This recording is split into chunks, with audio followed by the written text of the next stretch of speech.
AVoverIPOE Roadshow. We're here with Frank from MakePro X. Is it MakePro X or MakePro X? It's MakePro X. MakePro X. So Frank, we met at Frankfurt, and you introduced me to the future of mixers, really. And you know, this is a really good tactile interface that's a modular system, and it could be used for anything, whether it's lighting, whether it's audio, whether it's video. Tell me a bit more about what we're doing. I know we've got a bit of an older version here, and you've improved it since then. But tell me about the bare bones of what we've got going on here. Right. So what we see here is one configuration which you can build, which we can build for you out of modules. So it is a custom interface, if you like. Actually, it's one of the standardized layouts we're having today. This unit is 2 years old. It's still absolutely current. It is the current system.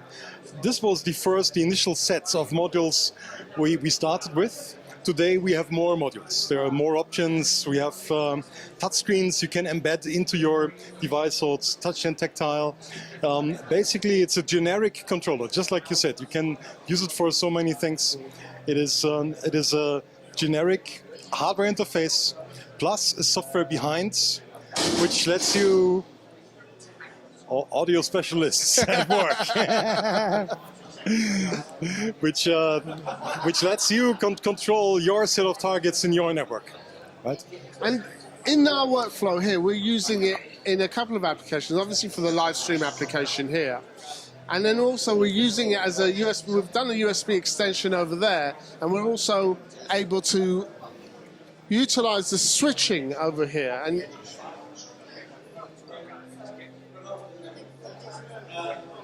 so I'm able to kind of switch between the different sources over here.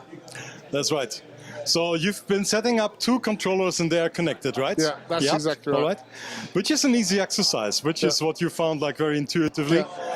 Yeah. I mean, we didn't have any instructions and stuff. We just kind of got. I'm impressed. You received 2 units, no instructions, no documentation. You found your way. You downloaded this stuff, and you got it to work. So very impressive. And for us, for our workflow, what we think that this is going to be really interesting in things like remote, where we're being able to work with the larger teams that are kind of working remotely.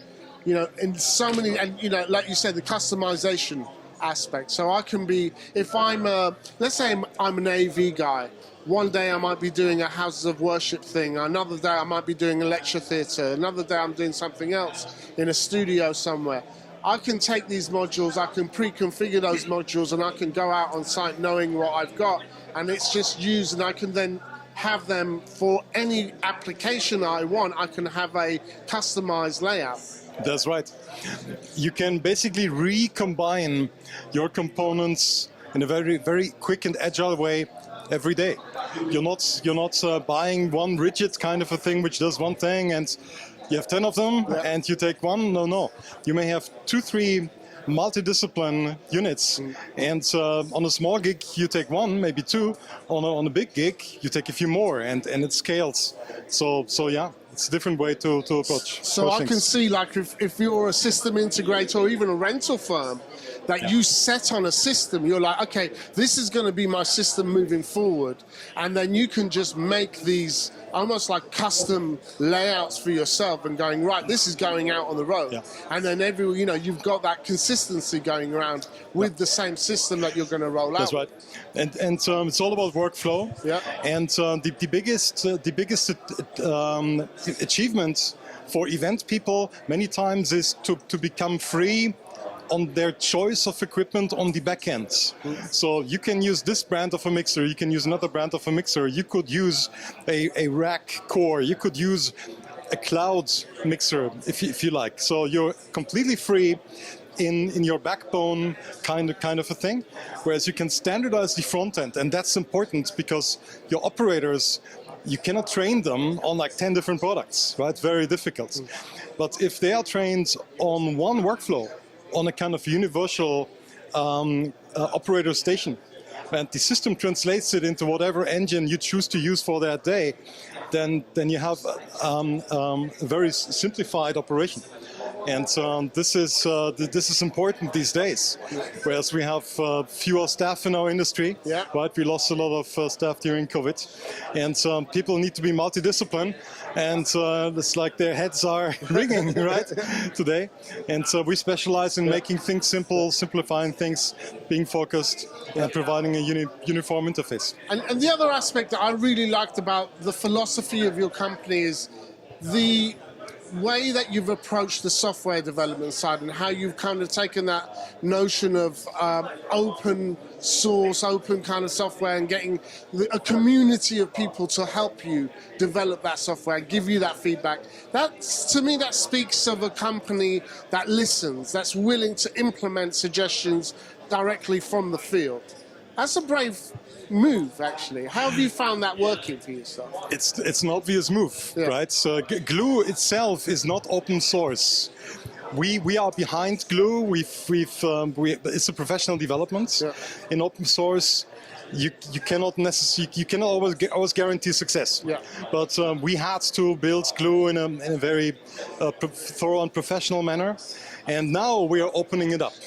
So specifically, we're giving room for everyone to fill all the gaps, because we cannot go into every single application on this planet. There's no way. The only way to achieve this is to work with the community, to work with those specialists for the applications who understand the problem and who can also, close that gap through the way of configuration, through the way of sometimes it's just data entry, or through the way of coding. Whereas we have like an open coding environment, it's very simple to code and to script within Glue. And so we're making this fully open, and it's the only sensible move you can do, because else it would be a closed thing. And what's the roadmap then for MakePro X? Like, where are you going to next? We have a number of segments which are responding very strongly to the things we do.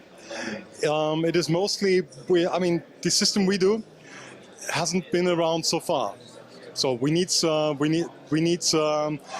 people who actually know the problems we are solving.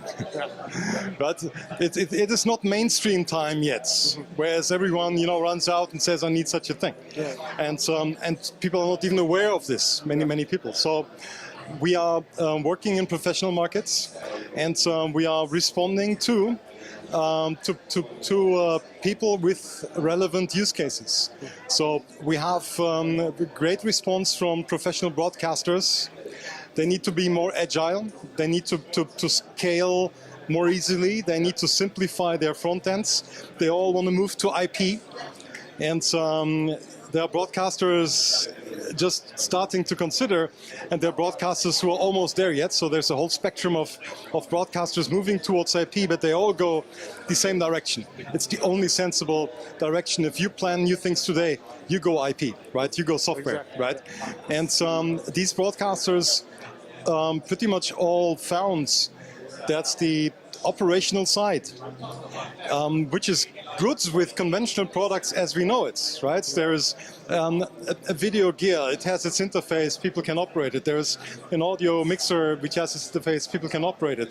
But the moment these physical things disappear and they become software in the cloud, That's right. what are you touching? How do I operate this? Please give me my old stuff back.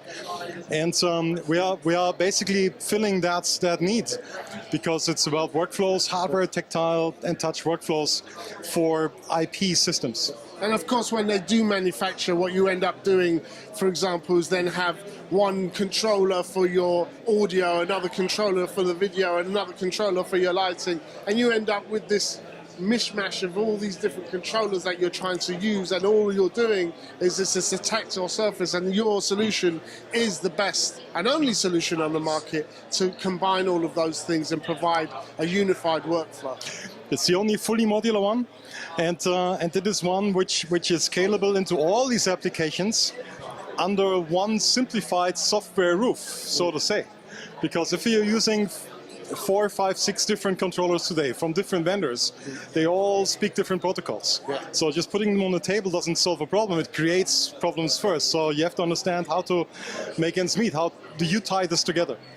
And our system has this tie. It's called Glue, and it takes in all kinds of controllers, and it serves all these applications. So for you, you are basically straight away going to exactly the workflow and the interface you like to have. You don't have to mix and match and how does that work?